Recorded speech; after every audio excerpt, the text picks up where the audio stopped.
Hi, hello, kumusta ka? Okay guys, hatiin na natin. Ayan, tingnan mo. Kung hindi mo pa ito napanood guys, panoorin mo. May full video tayo. Sa ating full video nito guys. Watch video lang ang inyong pipindutin dyan guys. Ayan, kompletong procedure natin. Dito naman as a short videos, dito sa ating reels. Pwede nyo naman din itong tapusin at kung gusto nyo doon sa full video talagang kompleto, doon tayo sa mahabang video guys. Oo. Ayan, lahat ng procedure dyan, kompleto yan. Pati ang ating mano-mano. Mano-mano basis lang din guys ha.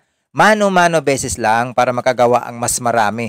Kasi kahit i-compare natin, mas marami din talagang wala pang mga bakery equipments kaysa sa meron. Oo.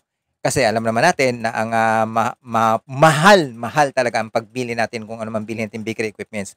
Okay guys? Ayan naman, luto na. Ganyan lang ang procedure ng gagawin natin. At huwag niyong kalimutan mag-like, subscribe sa ating YouTube channel. At i-follow na rin ang ating Learn Baking with SNJ Facebook page. Oo. Ayan guys, pang negosyo recipe. Marami tayong pagkukuhanan dyan sa ating hopya. Ano man yung mga sa puto. Pwede yan guys. Makakatulong yan sa inyong mga pang negosyo recipe guys. Okay? Maraming salamat guys. Maraming salamat. Happy baking. Follow for more.